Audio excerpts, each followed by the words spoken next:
మేము పంపిస్తాం వాట్సాప్ మేము చేస్తాం చేస్తాం.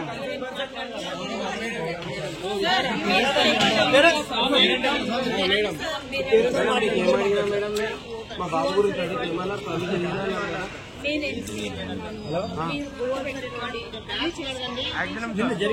నిన్న జరిగిన వర్షం చెప్పండి, ఎందుకంటే చాలా మంది తెలియదు.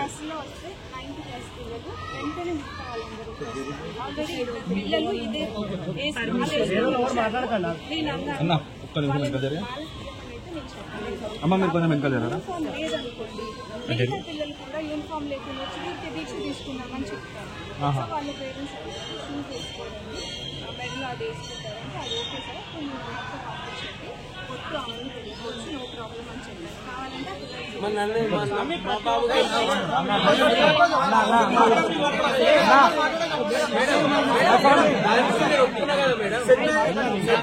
సెంట్ జోసెఫ్ లా మా ఫుల్ మాలప్ప మా అన్న పిల్లలు ఉన్నారు, సెమినరీలో ఉన్నారు. అన్ని మతాలను మనం గౌరవించాలమ్మా. మీరు మాల మీద ఆమె ఎవరితోనే ఆమె తప్పు తీద్దాం. చెప్పండి మేడం. ఏమంటారంటే ఇప్పుడు షూట్ వేసుకోకుండా వచ్చి మేము కూడా మాల వేసుకున్నాము అంటారు. స్కూల్లో డిసిప్లిన్ కావాలి.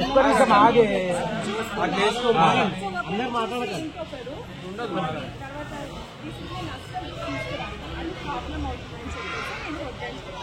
డిసిప్లిన్ ఏ రకంగా తీసుకొని వస్తారు మేడం? అంటే మీ టర్మ్స్ లో డిసిప్లిన్ ఏ రకంగా మేడం అన్నది మాట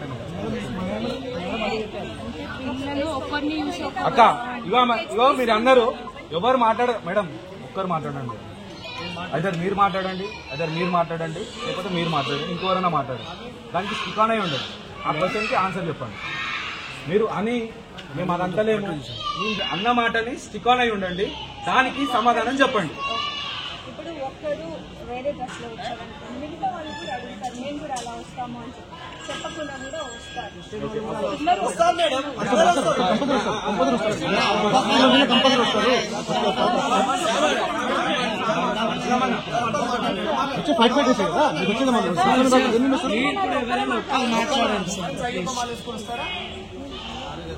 క్రిస్టియన్ వస్తారా? రారు కదా, ఓన్లీ హిందూసే వస్తారు.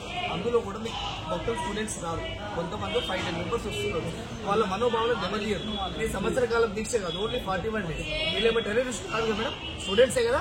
41 days మన హిందూ సెక్యులరిజంలో ఎక్కడైనా బతకొచ్చు ఇండియాలో.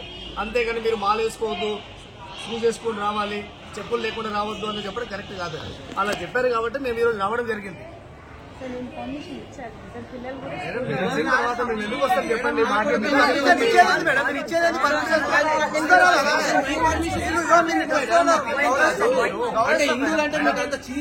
మీరు 10 మందికి బోధన చేసుకోవచ్చు.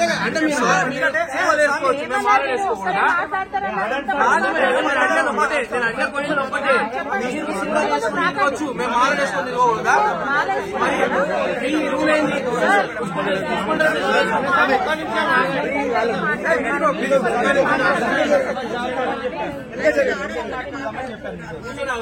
సరే సార్, ప్రాబ్లం ఏంటి? ఇదే బట్టలతో వస్తాడు.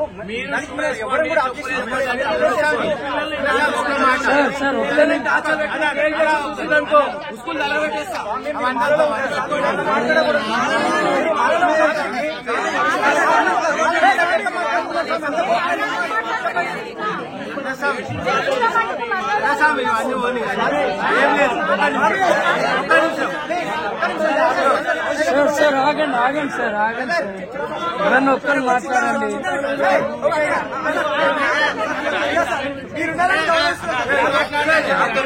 ఏం లేదు.